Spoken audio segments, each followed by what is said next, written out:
Hi, Amy's Fashion Toppings here. Today we're going to take on the green dress from the thrift haul video. The one that I said that was ugly because the bottom half of it is lime green. We're going to take this on today. I was going to do the white, make the white gauzy skirt into a top as requested on the last video that I did from a watcher. But the thing is I really have to play with that. It's going to take me some time because there's not enough material to actually do a peasant shirt. So I got to try to think of something else that I can make it into, but I have to incorporate some more material because there's not enough material to make the peasant dress that I'd want. So I decided today I'm going to go ahead and take on this sweater dress. So what I decided is I have a lot of dresses. So what I'm going to do is make this into something that I can wear with jeans or with leggings. And then I'm going to do something fun with the lime green at the bottom. So to start off, I already know that I kind of want to do a high-low, and so that I can wear it with leggings and I can kind of hide my backside, but also have it short enough that it's flattering.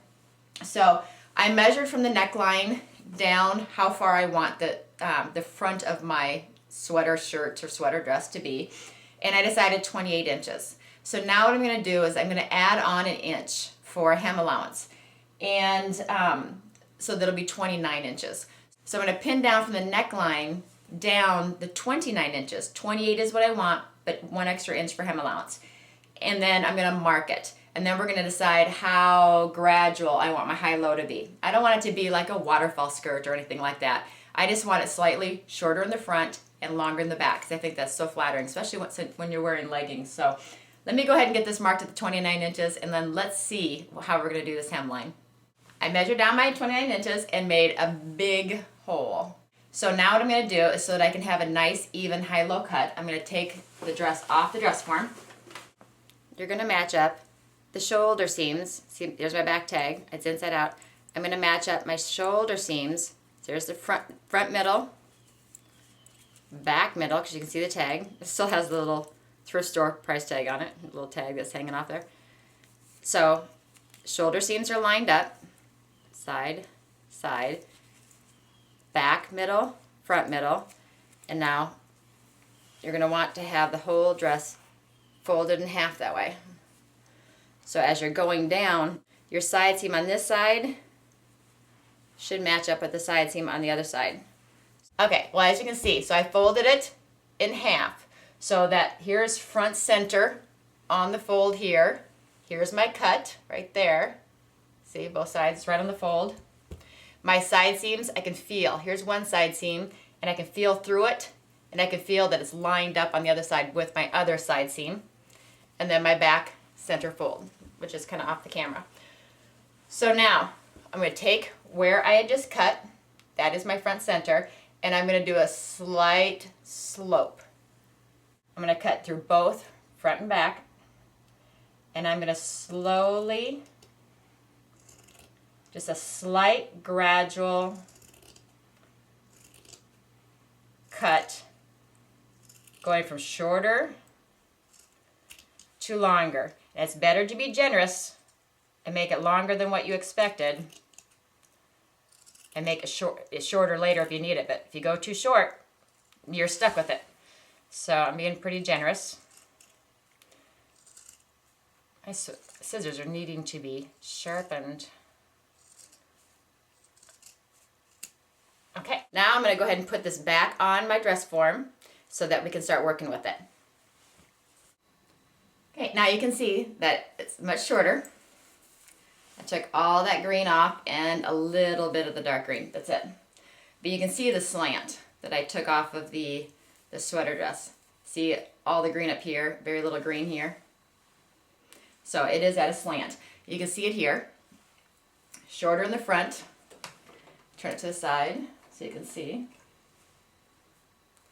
See how it's got a slope? Just gradual, nothing major. I didn't want like a waterfall dress like I said. So that was easy.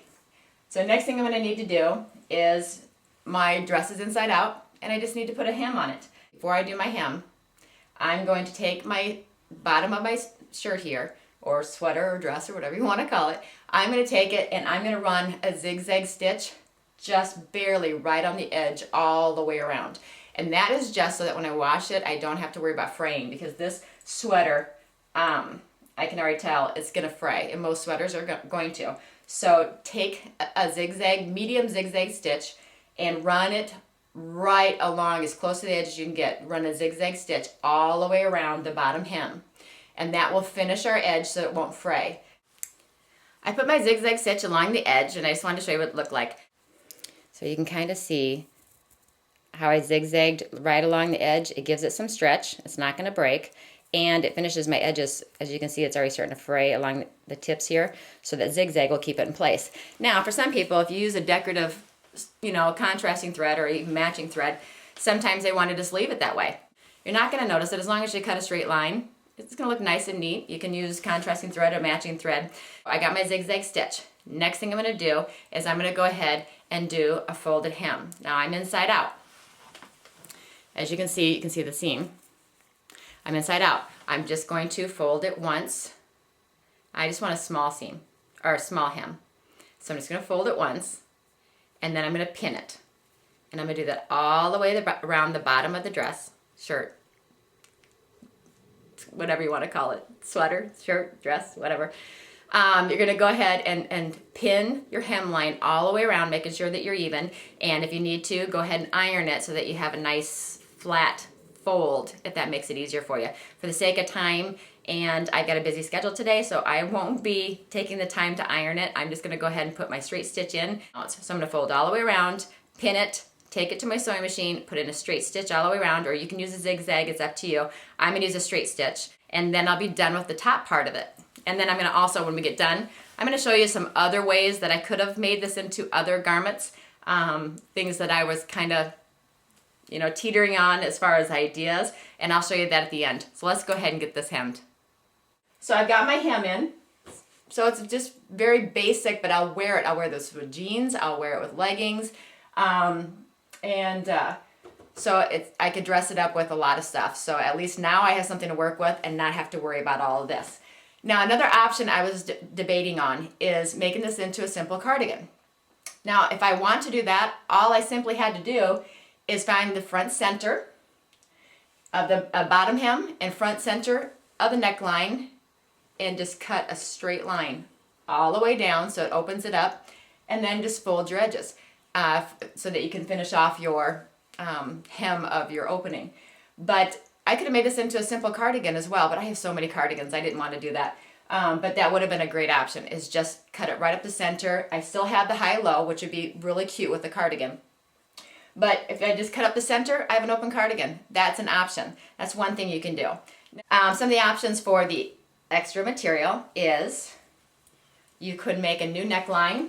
If it's a color that you like, you can make a new neckline. Make a cowl neck by sewing it in to your neckline. So you can make it a cowl neck, or you can fold it in half and make it into a scarf, which of course you gotta have your finished edges. You can make it into a scarf. That's another option. So a new neckline, you can make it into a scarf. You can cut a little tube piece right off of this and attach it to the bottom of your sleeves to add color to your cuff, like that. That's pretty simple. And or you can use this excess material making boot toppers. Where it's just a thin strip of material that sets right above your boot so that it kind of dresses up the boot line of your boot. I can make boot toppers out of that. So you tell me, because I'm running out of time, so you tell me, put in the comments, do you want me to make this into a scarf and wear it as a scarf with this dress, or should I make these into boot warmers to dress up a pair of boots? I'll leave it up to you. Put it in the comments. Please click like or subscribe if you'd like to see more videos. And this is Amy with Fashion Toppings. I'm going to go take some pictures so you can see how this is going to look in several different ways. And then I'm going to start working on the next video. So once again, this is Amy with Fashion Toppings. Until next time.